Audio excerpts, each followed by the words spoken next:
est basé à, Autour de Paris. à Boulogne, exactement. Et Richard, que tout le monde connaît évidemment. Richard, mais un immense plaisir de te recevoir ici, dans ce festival que tu connaissais pas, c'est la première fois. Oui. J'imagine, non? Non, c'est la première fois. Alors tu es venu en famille en plus de ça, puis alors là ce qui est intéressant de savoir c'est est-ce que tu es un gastronome? Comment ça se passe là, le rapport entre nourriture et Richard Berry, entre les restaurants et Richard Berry? C'est un gros paradoxe. Quand tu es sur des tournages, est-ce que tu fais des détours terribles pour aller chercher le restaurant ou pas? Tu es capable de faire ça ou pas? Quand je suis en tournée, oui, voilà, j'ai sur mon iPhone il y a un petit logiciel une appli qui s'appelle le guide Michelin. Ah oui. Et donc on peut voir dans les environs quel est le meilleur restaurant. T'as les deux ou t'as les une?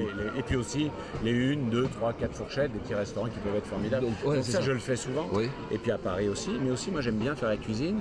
Mais alors le gros paradoxe, il est justement, c'est pour ça que c'est intéressant d'en parler avec Monsieur Cohen. Oui. C'est que on arrive à un âge où il faut faire attention. Donc bien qu'on fasse énormément de sport, il faut faire très attention à ce qu'on mange, n'est-ce pas, M. Cohen? Oui.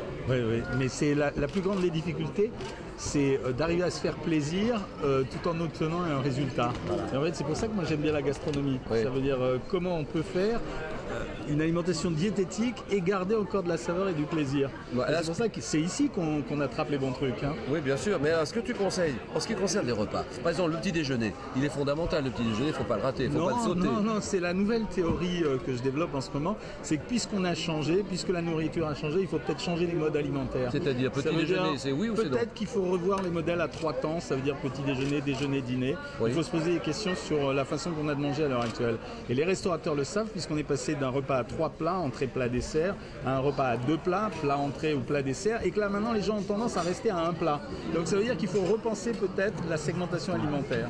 Voilà, ça c'est une des thématiques sur lesquelles on travaille en ce moment. Bon, et puis sport de toute façon, sport, oui ou non? Sport pour l'immunité. Hein. Quelqu'un qui est sportif ou actif sans être très sportif, c'est quelqu'un qui vivra plus longtemps parce qu'il attrape moins de maladies que les autres. Oui. Donc ça développe le système immunitaire, ça renforce les os, ça permet d'avoir meilleur caractère et l'humeur, ça permet de vivre plus longtemps aussi. Et le corps est fait pour bouger.